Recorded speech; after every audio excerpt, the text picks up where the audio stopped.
नमस्कार, यो हो न्यूज 24 टेलिभिजन। बेलुका 8 बजेको न्यूज बुलेटिनमा स्वागत छ। नेपाल भूगोलले सानो देश, आर्थिक आधारमा पनि पछि परेको मुलुक, तर मन्त्री र सांसदको आधारमा यो भीमकाय छ, विशाल छ। गरिब जनताले संघ र प्रदेशहरूमा गरेर करिब 100 को हाराहारीमा मन्त्री पाल्नु परेको छ। संघ र प्रदेशमा गरेर 884 जना सांसदको बोझ झेल्नु परेको छ। स्थानीय तहमा 35,000 भन्दा बढी जनप्रतिनिधि छन्। यस आधारमा एकजना जनप्रतिनिधिको भागमा औसत 700 जना नेपाली पर्दछन्। ठूला र सम्पन्न मुलुकहरूका जनप्रतिनिधिको संख्या विश्लेषण गर्दा नेपाल धेरै जनप्रतिनिधि भएको मुलुकमा पर्दछ। संख्या पनि ठूलो होइन, यदि काम प्रभावकारी हुन्छ भने। नेपाली जनताले जनप्रतिनिधिहरूको आभास कमै मात्र गर्ने गरेका छन्। स्थानीय तहको निर्वाचनको क्रममा मतदाताले यस्तै प्रतिक्रिया व्यक्त गरिरहेका छन्। जनताले आफ्ना समस्या समाधानमा जनप्रतिनिधि नआएको गुनासो गरेका छन्। यो चुनावको वर्ष हो, केही दिनपछि स्थानीय निर्वाचन हुँदैछ। त्यसपछि संघीय र प्रदेशतर्फ मुलुक अघि बढ्ने भनिएको छ। 5 वर्षको कामको लेखाजोखा गरेर सुरक्षित भविष्यको खोजी गर्नु उत्तम हुनेछ। त्यस क्रममा जनप्रतिनिधिको संख्या, जवाफदेहिता र जिम्मेवारीबारे समीक्षा गर्न सबै तत्पर हुनुपर्दछ। अब न्यूज बुलेटिनका हेडलाइन्स। भरतपुरको चुनावी सभामा बागी उम्मेद्वार प्रतिको चिन्ता छरपष्ट, गठबन्धन फुटाउने षड्यन्त्र भएको देउवाको आशंका, हार बेहोर्नु परे मुलुक दुर्घटनामा पर्ने प्रचण्डको चेतावनी। गठबन्धन कमजोर पार्न खोज्नु भयो भने म त अब दायाँ बायाँ गर्दिन। पार्टीको निर्णय नमान्दै उम्मेदवारी दिने शैली चर्चामा, चुनावमा स्वतन्त्र उम्मेदवारी दिएकालाई बागी भन्ने कि विद्रोही भन्नेमा बहस, असन्तुष्टि व्यक्त भएको तर्क।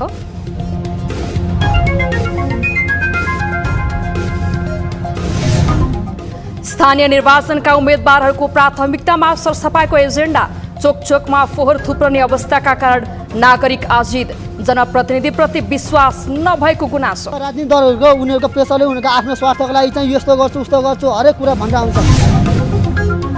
बिजुलीको माग धान्न कठिन भएसँगै उद्योग क्षेत्र लोड सेडिङको मारमा, नियमित विद्युत कटौतीका कारण लगानी डुब्ने जोखिम बढेको निष्कर्ष। उत्पादनको प्रोसेसमा गएका वस्तुहरू जुन छन् तिनको क्वालिटीमा नराम्रोसँग असर पर्छ। र महिलालाई ड्राइभिङ लाइसेन्स लिन प्रतिबन्ध लगाउने तालिबान सरकारको निर्णय, महिलामाथि अनुदार नीति लागू गरेकोमा अन्तर्राष्ट्रिय स्तरमै आलोचना।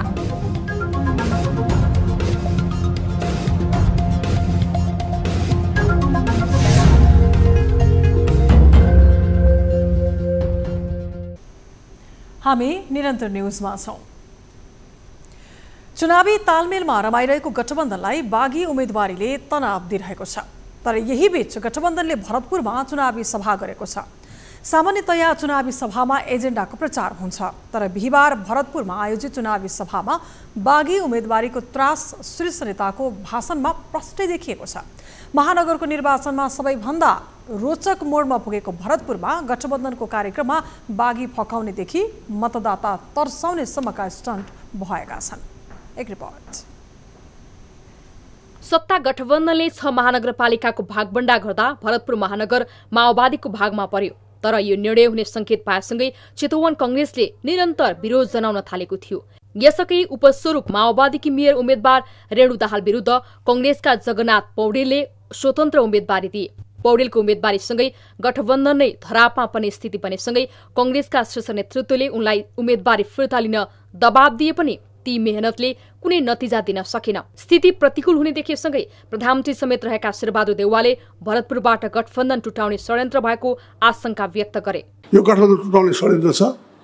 यो षड्यन्त्रमा फस्यो भनेदेखिलाई हाम्रो पार्टी पनि खत्म हुन्छ। रेणु दाहालजीलाई कुनै पनि शङ्का नहुने स्थितिबाट सहयोग गर्नुपर्छ। चुनावी तालमेल गरेका अधिकांश स्थानमा गठबन्धनका उम्मेद्वारहरू आत्मविश्वासी देखिएका छन्, तर भरतपुरमा कंग्रेसबाट बागी उम्मेद्वार परेका कारण माओवादी अध्यक्ष पुष्पकमल दाहाल भने तनावमा छन्। उनले भरतपुरको नतिजाबाट देश दुर्घटनामा पर्ने वा नपर्ने निर्क्योल हुने भन्दै चेतावनी नै दिएका छन्। तपाईहरुले अहिले मेरा अभिभावकहरूले भने जस्तो के हो प्रचण्डको भनेर मलाई आशंकाले हेरेर गठबन्धन कमजोर पार्न खोज्नु भयो भने म त अब दायाँ बायाँ गर्दिन। देश दुर्घटनामा पर्ने खतरा छ, त्यसको जवाब अहिले यो गठबन्धनको विरोधमा भाषण गरेर हिँड्नेहरूले दिनुपर्ने छ। विगतमा गठबन्धनको बलमा निर्वाचित भएर आए पनि अहिले त्यो सम्भावना कमजोर देखेपछि गठबन्धनकी उम्मेद्वार रेणु दाहालले आफ्नो कार्यकाल सफल भएको दावी गरेकी छन्। उनले पहिलो कार्यकाललाई ट्रेलरको संज्ञा दिँदै अब फिल्म देखाउने दावी गरिन्। हामीले जे बोलेका छौं त्यो पूरा गरेका छौं। यो बीचमा भरतपुर महानगरपालिकामा अहिले थुप्रै विकासका योजनाहरू हामी अगाडि बढाएका छौं। हामीले कास्टिङ गरिसकेका छौं। भरतपुरको अब फिल्म देखाउन मात्रै बाँकी छ। गठबन्धन भित्र पनि प्रचण्डसँग निकट मानिने माधव कुमार नेपालले भने रेणु दाहाल योग्य पात्र रहेको भन्दै मतदातालाई फकाउने प्रयास गरेका छन्। यसरी कामको प्रतिवेदन जुन ढंगले प्रस्तुत भयो त्यस्तो मैले कल्पना गरेको थिइनँ। बधाई छ रेणु दाहाललाई। गठबन्धन गर्न जति सहज छ त्यसलाई कार्यान्वयन गर्न कठिन हुन्छ भन्ने उदाहरण भरतपुर महानगरले देखाएको छ। तर अझै पनि शीर्ष नेताहरू यही अड्डीमा कस्ता यसको असर पार्टीभित्र पर्ने संकेत देखिएको छ। तर अब चुनाव आउन धेरै दिन बाँकी नरहेकाले यसको प्रभाव र असर छिट्टै देखिने नै छ। न्यूज 24 टेलिभिजनका लागि राजनैतिक ब्युरोको रिपोर्ट। नेकपा एमालेका अध्यक्ष केपी शर्मा ओलीले अन्य पार्टीको चुनावी अभियान देउसी जस्तै भएको टिप्पणी गरेका छन्। बिहिबार कञ्चनपुरको बेलौरीको खुला मञ्चमा आयोजित चुनावी सभालाई सम्बोधन गर्दै अध्यक्ष ओलीले अरू दलले गरेका चुनावी कार्यक्रमलाई ससाना कार्यक्रमको संज्ञा दिए।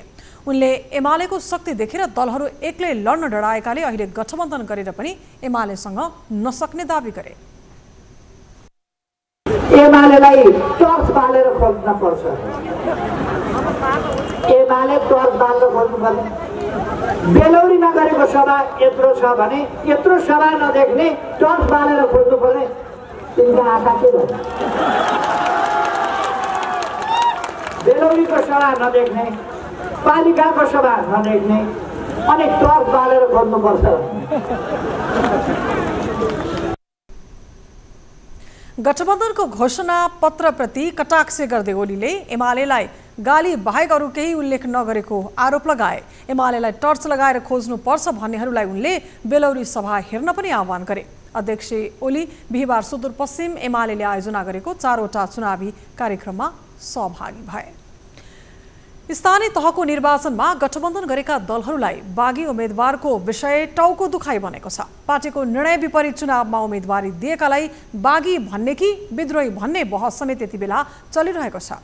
अहिले आफ्नै तवरे निर्वाचनमा होमिनुलाई एक थरीले पार्टीको निर्णय लाद्ने प्रवृत्ति विरुद्ध लडाईको रूपमा बुझेका छन् भने अर्का थरीले यसलाई अनुशासनहीन गतिविधि भन्न रुचाइरहेका छन्। तर्का जस्ता भए पनि यो विषयले नेपाली राजनीतिलाई भने तरङ्गित बनाएको छ। एक रिपोर्ट। सत्ता गठबन्धनले स्थानीय निर्वाचनमा तालमेल गर्ने निर्णय गर्दा नेपाली कांग्रेस लगायतका दलको तल्लो तहमा असन्तुष्टि देखियो। केन्द्रले राजनीतिक स्वार्थका लागि मिलेर चुनाव लड्ने निर्णय गर्दा यसको असर स्थानीय तहमा देखिएको हो। यही असन्तुष्टिको उपजका रूपमा केही स्थानमा गठबन्धनका साझा उम्मेद्वार विरुद्ध स्वतन्त्र उम्मेदवारी दिइएको छ। यता केही स्थानमा पार्टीकी उम्मेदवारी विरुद्ध समेत केही उम्मेद्वार चुनावी मैदानमा उत्रिएका छन्। तर यस खाले गतिविधिलाई राजनीतिका जानकारहरू फरक रूपमा बुझ्छन्। उम्मेदवारीमा चाहिँ अब पद पैसा बहाउन सक्नेलाई उम्मेदवारी दिने, धेरै वर्ष त्याग तपस्या गर्नेलाई उम्मेदवारी नदिने गर्दाखेरि त्यो जुन असन्तोष हुन्छ नि, हामीले यत्रो त्याग तपस्या गर्यौं तापनि हामीलाई उम्मेदवारीसम्म दिएन, भर्खरी आएको चैत्यलाई उम्मेदवारी दियो भनेर त्यस कारणले पनि मान्छेहरूको विद्रोह हुन्छ। नेचुरल हो। देशभर उम्मेद्वार यी कारणले बागी उम्मेद्वार उठेको देखिन्छ। 1. योगदानको कदर नहुनु, नातावाद हावी हुनु। 2. स्थानीय कार्यकर्तामा भावना विपरीत केन्द्रको निर्णय लाद्नु। 3. व्यक्तिगत महत्वाकांक्षा र आधिकारिक उम्मेद्वारलाई हराउने मनसाय। अहिले पार्टीको निर्णय नमानेको भन्दै दलहरूले बागी उम्मेद्वारलाई कारबाही गर्न थालेका छन्। नेपाली कांग्रेसका नेता नरोत्तम वैद्य भने यो असन्तुष्टिलाई स्वाभाविक रूपमा लिन्छन्। तालमेल गर्दा स्थानीय आवश्यकतालाई व्यवस्था गर्दा यस्तो अवस्था आएको उनको तर्क छ। पार्टीको तालमेल सन्तुलन चाहिँ एक किसिमको अप्रिय गठबन्धन अनि त्यो चाहिँ के पनि एउटा सिद्धान्त एउटा विचार नमिल्नेसँग त्यो तालमेल गरेर जानुपर्ने कुरा, यो जुन असह्य अप्रिय कुरा हो कि जसको कारणले गर्दा चाहिँ के भने केही साथीहरूलाई असाध्य चित्त दुखाइ छ।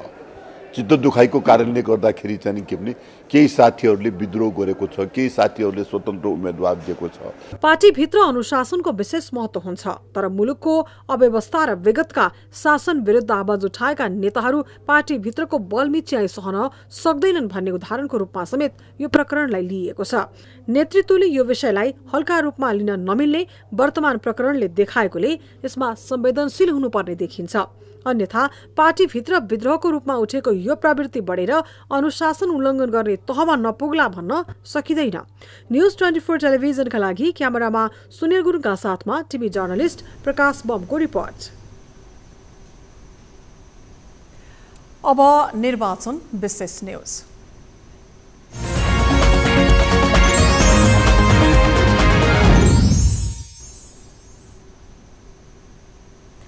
अहिले स्थानीय निर्वाचनमा सरसफाईको एजेन्डाले प्राथमिकता पाएको छ, तर जतिसुकै यो नारा भजाए पनि सहरको चोक चोकमा फोहोरको थुप्रोले उम्मेदवारहरूलाई भने गिज्जाइरहेको छ। जाडो होस् या गर्मी मौसम, बिहान होस् वा दिउँसो, काठमाडौँ उपत्यकाका चोक चोकमा फोहोरको डुङ्ग्रो थुप्रिरहेको हुन्छ। अहिले पनि चुनावको मुखैमा समेत काठमाडौँको फोहोर नउठेको 11 दिन भइसक्यो, तर जिम्मेवार निकाय बहानाबाजीमै व्यस्त छ। एक रिपोर्ट। यो दृश्य हो रातोपुल क्षेत्रको। यो व्यस्त सडकमा फोहोर थुप्रिन थालेको 11 दिन भइसक्यो। यो बाटो प्रयोग गर्नेले नाक थुनेर हिँड्नुपर्छ।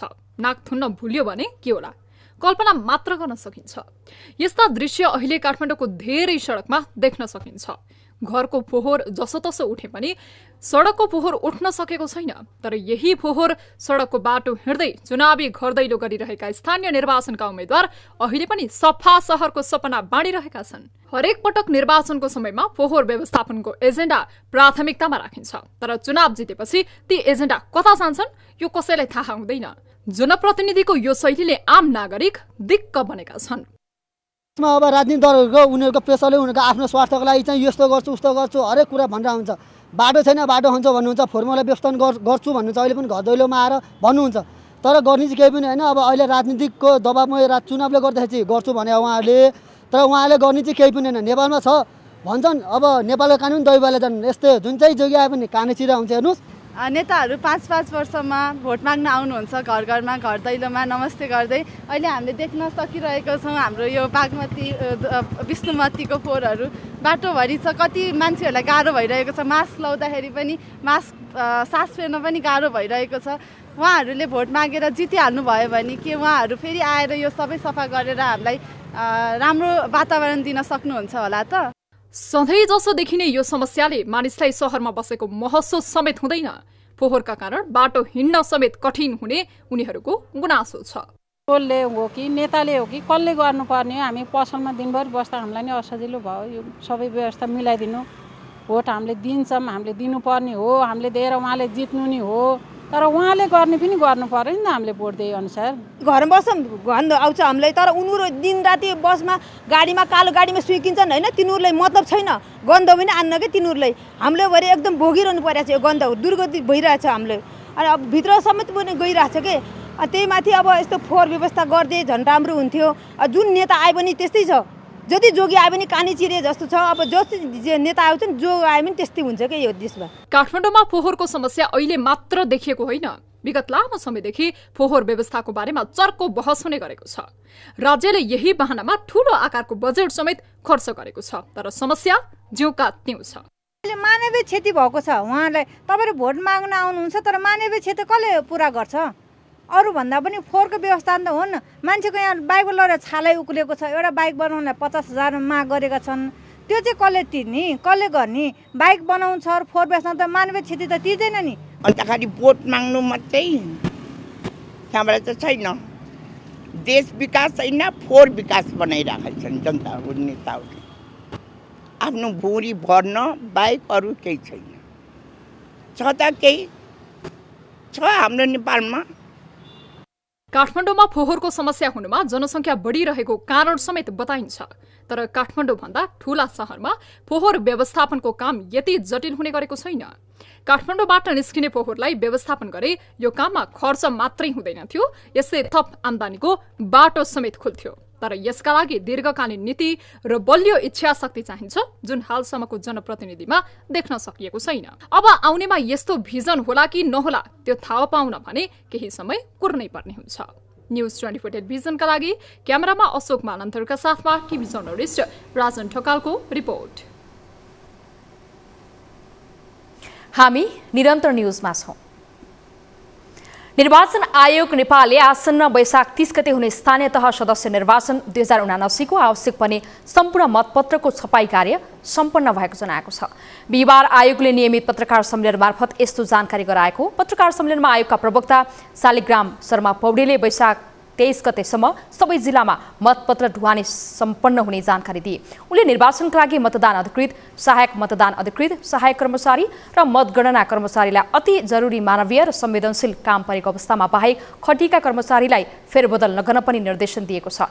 उपयुक्त कारण परेको अवस्थामा बाहेक कुनै पनि कर्मचारीले निर्वाचनको काममा खटिन इन्कार गरेमा प्रचलित कानुन बमोजिम कडा कारबाही गर्न मुख्य निर्वाचन अधिकृत तथा निर्वाचन अधिकृतहरूलाई आयोगले निर्देशन दिएको पनि उनले बताए। उनले सुदूरपश्चिम प्रदेशका मुख्यमन्त्री त्रिलोचन भट्टलाई आयोगले लिखित जवाब पेश गर्न आदेश दिएको पनि जानकारी दिए।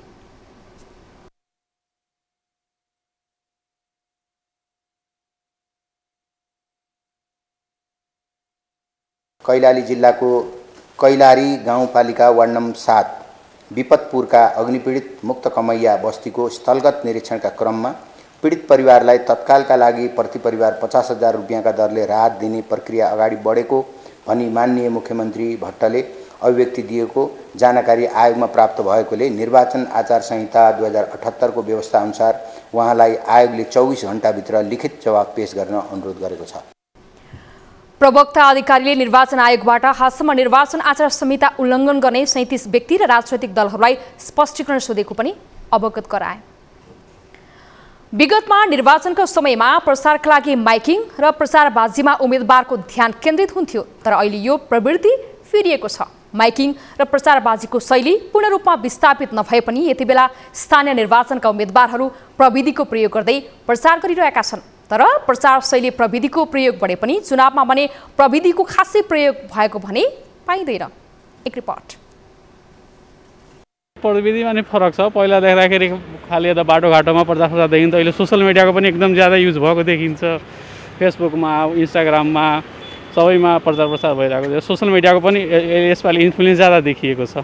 पहिला भन्दा त बढी नै छ। अब आजकल इन्टरनेटको जमाना होइन, घर दैलो गर्नुभन्दा बढी फेसबुकमै बढी जस्तो फेसबुकबाट भाइरल भएर होइन त्यही अनुसारको गरिराख्नु भएको छ। त्यस्तो त यही भनाइ जस्तो भएको छ स्थानीय निर्वाचनको प्रचार शैली। यति बेला निर्वाचनमा उम्मेद्वारहरू धेरैभन्दा धेरै मत पाउने अपेक्षा सहित घर दैलो अभियानमा व्यस्त छन्, तर अहिले मत तान्ने सूत्रको रूपमा उनीहरू यतिमा सीमित छैनन्। सामाजिक सञ्जाल चलाउनेको संख्या बढेकाले समेत उम्मेद्वारको प्राथमिकतामा यी प्लेटफर्म परेको बुझ्न कठिन छैन। स्वतन्त्र उम्मेद्वारहरूदेखि प्रमुख पार्टीहरू एमाले, कांग्रेस र माओवादी केन्द्रका उम्मेद्वारहरू चुनावी प्रचारमा प्रविधि केन्द्रित देखिन्छन्। यतिसम्म कि पार्टीहरूले घोषणा पत्रलाई औपचारिक रूपमा सार्वजनिक गर्न केही थान प्रिन्ट गरे तापनि अन्य सबै सूचना, जानकारी र आफ्ना भनाइहरूलाई अनलाइन वा प्रविधिको माध्यमबाट व्यक्त गरिरहेका छन्। निकै धेरै बढी गरेका छौँ। अहिले चाहिँ नि हामीले डिजिटललाई नै ध्यान दिएका छौँ। यो चाहिँ नि म्यानुअल भन्दा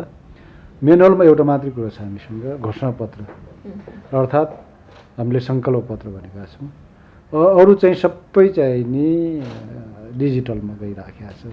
त्यसकारणले प्रविधिलाई नै बढीभन्दा बढी प्रयोग गरेका छौँ। अहिले विश्व जगतका गतिविधि नै प्रविधिमा आधारित भइरहेको यस अवस्थामा चुनावी प्रचारमा प्रविधिको अधिकतम प्रयोग आफैमा राम्रो पक्ष हो, तर प्रविधिको प्रयोग चुनावका अन्य प्रक्रियामा खासै नदेखिँदा मतदातालाई मतदान प्रक्रिया नै झन्झटिलो लाग्ने गरेको छ। प्रविधिको उच्चतम प्रयोगकै अभावका कारण विदेशमा रहेका हजारौं मतदाताले आफ्ना जनप्रतिनिधि चुन्ने मौका गुमाइरहेका छन् भने देशमै रहेका सयौं मतदाताहरूले कार्यव्यस्तताका कारण भोट खसाल्ने मौका गुमाउनु परेको छ। सोही कारण अब चुनाव प्रचारका लागि मात्रै होइन, समग्र चुनावी प्रक्रियालाई छरितो र पारदर्शी बनाउन प्रविधितर्फ लाग्नु उपयुक्त हुन्छ। न्यूज 24 टेलिभिजनका लागि क्यामेरामा कान्छा डङ्गोलका साथ टिभी जर्नलिस्ट टङ्ककला तिमेल सेना, काठमाडौँ। प्रहरी महानिरीक्षक आइजिपी नियुक्ति विरुद्ध परेको रिटमा सर्वोच्चले अन्तरिम आदेश दिन अस्वीकार गरेको छ। न्यायाधीश सुष्मलता माथेमाको एकल इजलासबाट बुधबारबाट सुनाइ भएको रिटमाथि बहस सकिएको हो। बहसपछि इजलासले अन्तरिम आदेश दिन नपर्ने निर्णय गरेको छ। आइजिपीमा धीरज प्रताप सिंहको नियुक्ति विरुद्ध सहायक प्रहरी महानिरीक्षक एआइजी विश्वराज पोखरेलले रिट दायर गरेका थिए। सर्वोच्चले सरकारलाई कारण देखाउ आदेश भने जारी गरेको छ। आदेशसँगै नवनियुक्त प्रहरी महानिरीक्षक सिंहलाई काम गर्ने भने बाटो खुलेको छ। सरकारी पक्षले अहिले अन्तरिम आदेश दिए चुनावी सुरक्षामा असर पुग्ने जिकिर गरेको सर्वोच्चले जनाएको छ। वैशाख 18 गते बसेको मन्त्री परिषदको बैठकले धीरज प्रताप सिंहलाई नेपाल प्रहरीको 29औं आइजिपीमा नियुक्ति गर्ने निर्णय गरेको थियो। ज्येष्ठता र वरिष्ठता क्रम मिचेर सिंहको बढुवा गरिएको भन्दै असन्तुष्टि आइजिपी पोखरेलले वैशाख 19 गते सर्वोच्चमा रिट दायर गरेका थिए। एआइजी पोखरेलले सिंहलाई आइजिपी नियुक्ति गर्ने मन्त्री परिषदको निर्णयलाई चुनौती दिँदै रिट निवेदनमा परमादेश माग गरेका थिए। रिटमाथि पुनः सुनवाईका लागि जेठ 17 गते पेशी तोकिएको छ।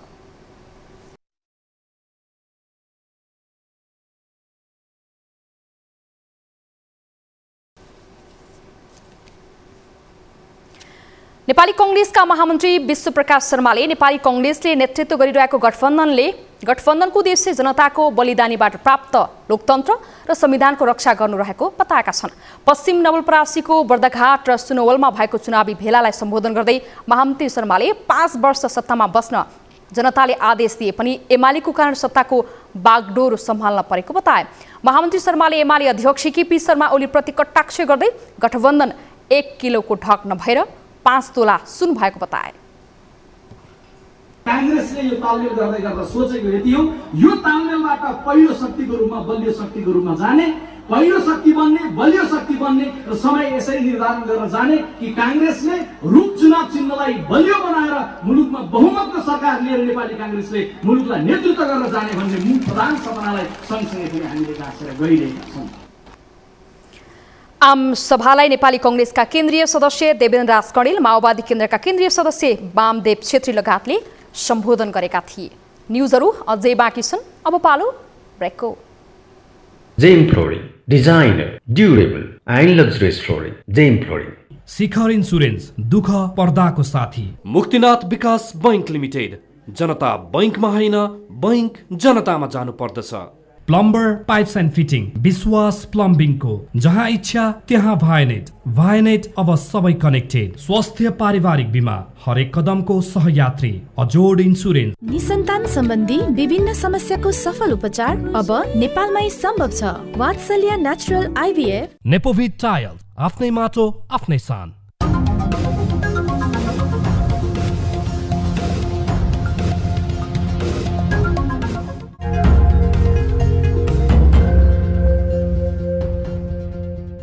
शिवम सिमेन्ट, भरोसा अटुट सम्बन्धको। ज्ञान प्रिमियम बासमतीको जस्तो स्वाद अरू चामलमा कहाँ पाइन्छ। ज्ञान सोल्टी ल्याएपछि त भात पनि त्यही हाल है। नेपालमै सबैभन्दा रुचाइएको चामल। ज्ञान पाए ज्ञान नै रोज्ने। सामान राम्रो छ, ढुक्क हुनुहोस्। थाहा छ त्यसैले त यही लिन आएको। गुणस्तरीय प्लम्बिङको भरपर्दो नाम marble. KNP Nerolac beauty gold washable, चकाचक भित्ता, अब नो चिन्ता।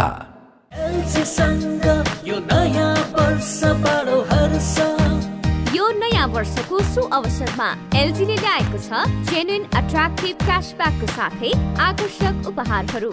LG, life is good.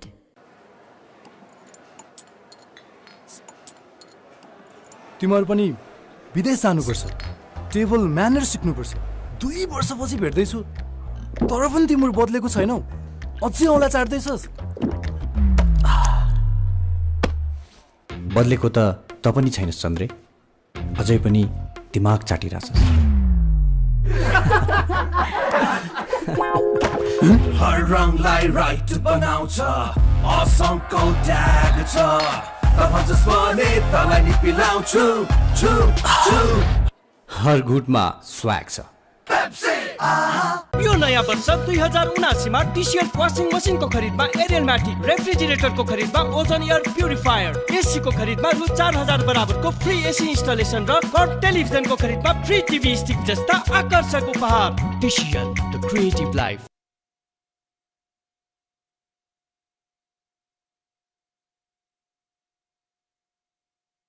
हामी मधेसी, हामी मुस्लिम, हामी अपाङ्गता भएका व्यक्ति, हामी दलित, हाम्रो मातृभूमि नेपाल, हामी सबैको, हाम्रो कर्मभूमि नेपाल, हामी सबैको।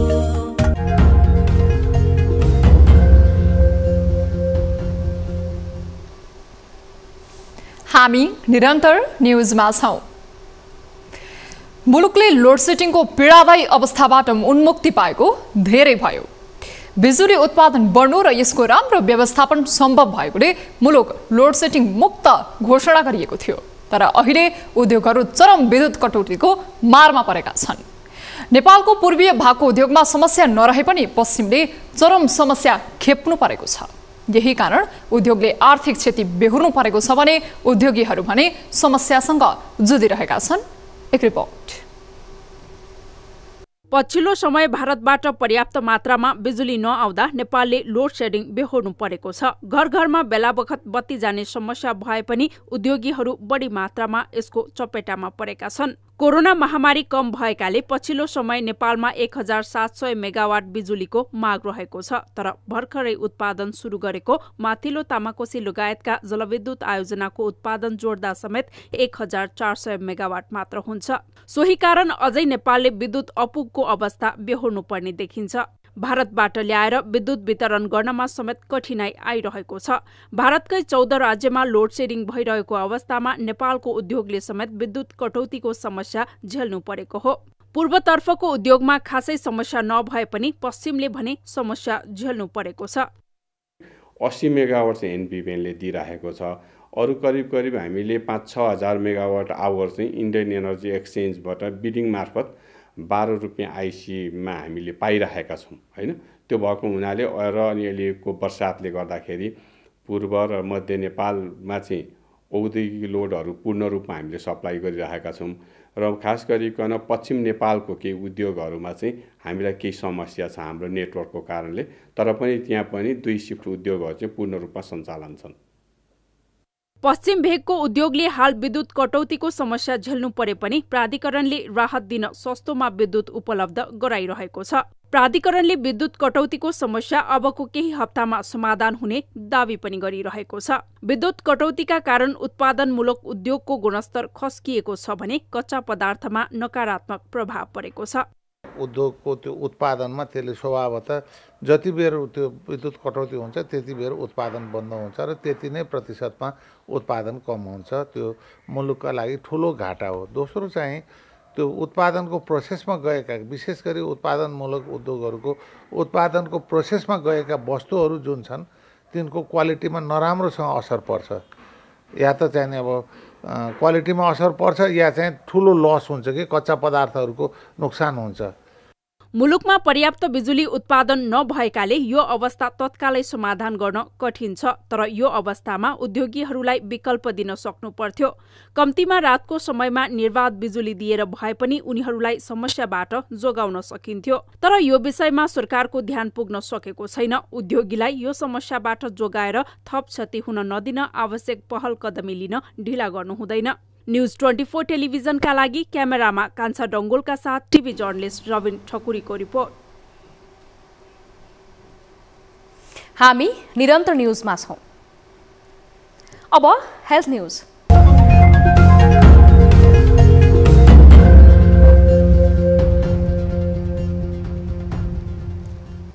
पछिल्लो 24 घण्टामा थप 17 जनामा कोरोना भाइरस संक्रमण पुष्टि भएको छ। स्वास्थ्य तथा जनसङ्ख्या मन्त्रालयका अनुसार 2336 जनाको PCR परीक्षणमा 15 जना र 1435 जनाको एन्टिजेन परीक्षणमा 2 जना गरी 17 जनामा कोरोना संक्रमण पुष्टि भएको हो। पछिल्लो 24 घण्टामा कोरोनाबाट 15 जना निको भएका छन् भने हाल देशभर 217 जना सक्रिय संक्रमित रहेका छन्, जसमध्ये 216 होम आइसोलेसनमा रहेका छन् भने 1 जना संस्थागत आइसोलेसनमा रहेका छन्। बिहिबार थपिएसँगै नेपालमा कोरोना संक्रमितको कुल संख्या 11,19,097 पुगेको छ। यो सँगै नेपालमा मृत्यु हुनेको संख्या 11,952 पुगेको छ भने 9,66,730 जना संक्रमण मुक्त भएका छन्। अब बिजनेस न्यूज।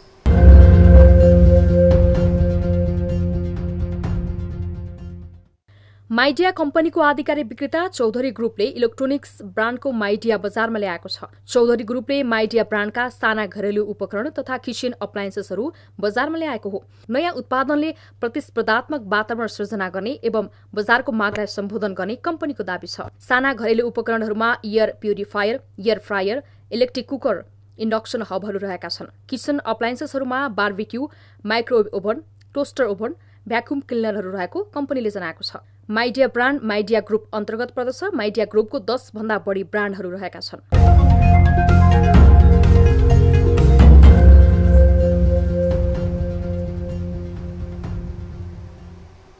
न्यूजहरू अझै बाँकी छन्, अब पालो ब्रेकको।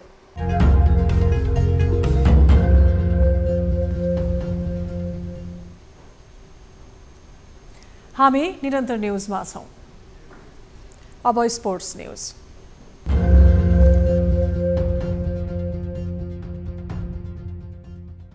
शहीद स्मारक सी डिभिजन लिगमा आरसी 32ले लगातार 5औं जित निकालेको छ। एन्फा कम्प्लेक्स सातो बाटोमा बिहिबार भएको खेलमा ओसिस क्लबलाई 4-0 गोल अन्तरले हराउँदै आरसी 32ले लगातार 5औं जित हात पारेको हो। आरसी 32 को जितमा विवेक सन्तोषी, प्रवीण राई, अनिश पुलामी मगर र आशिष लावतीले 1-1 गोल गरे। लिगमा अपराजित रहेको आरसी 32 जितसँगै 5 खेलमा 15 अङ्क जोडेको छ। यो सँगै आरसी 32 अङ्क तालिकाको शीर्ष स्थानमा उक्लिएको छ। यता ओसिसको भने यो 5औं हार हो। ओसिसले लिगमा कुनै अङ्क जोड्न सकेको छैन। त्यस्तै बिहिबार सम्पन्न दोस्रो खेलमा भने महावीर र रानीवन स्पोर्ट्स क्लबले बराबरी खेल्दै अङ्क बाँडेका छन्। यी दुई टोलीले गोलरहित बराबरी खेल्दै अङ्क बाँडेका हुन्। खेलको दुवै हाफमा महावीर र रानीवनले गोलका लागि केही राम्रा अवसर सिर्जना गरे पनि गोलमा परिणत गर्न सकेनन्। यस बराबरीसँगै 5 खेलबाट महावीरले 8 अङ्क जोडेको छ। समान खेलबाट रानीवनले 7 अङ्क जोडेको छ।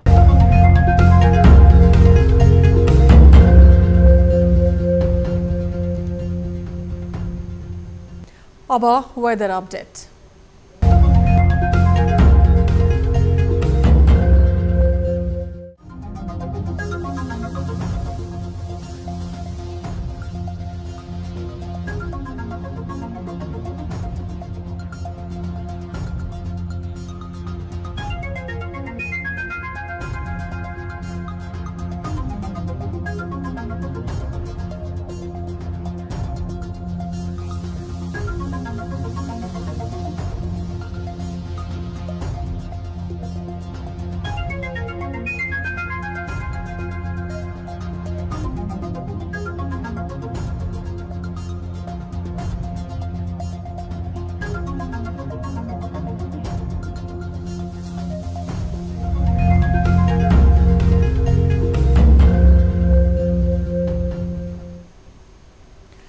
अब न्यूज बुलेटिनको अन्त्यमा पुनः हेडलाइन्स।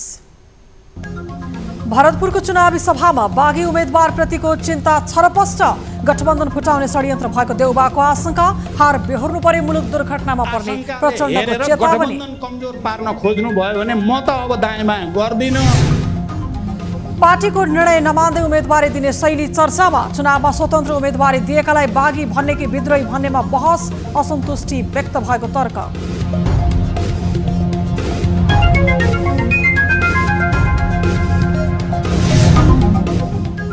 स्थानीय निर्वाचनका उम्मेदवारहरूको प्राथमिकतामा सरसफाईको एजेन्डा। चोक चोकमा फोहोर थुप्रिने अवस्थाका कारण नागरिक आजित। जनप्रतिनिधिप्रति विश्वास नभएको गुनासो। राजनीतिक दलहरूको उनीहरूको पेसाले उनीहरूको आफ्नो स्वार्थको लागि चाहिँ यस्तो गर्छु उस्तो गर्छु हरेक कुरा भनेर आउँछ। बिजुलीको माग धान्न कठिन भएसँगै उद्योग क्षेत्र लोड सेडिङको मारमा नियमित विद्युत कटौतीका कारण लगानी डुब्ने जोखिम बढेको निष्कर्ष। उत्पादनको प्रोसेसमा गएका वस्तुहरू जुन छन् तिनको क्वालिटीमा नराम्रोसँग असर पर्छ। र महिलालाई ड्राइभिङ लाइसेन्स लिन प्रतिबन्ध लगाउने तालिबान सरकारको निर्णय महिलामाथि अनुदार नीति लागू गरेकोमा अन्तर्राष्ट्रिय स्तरमै आलोचना।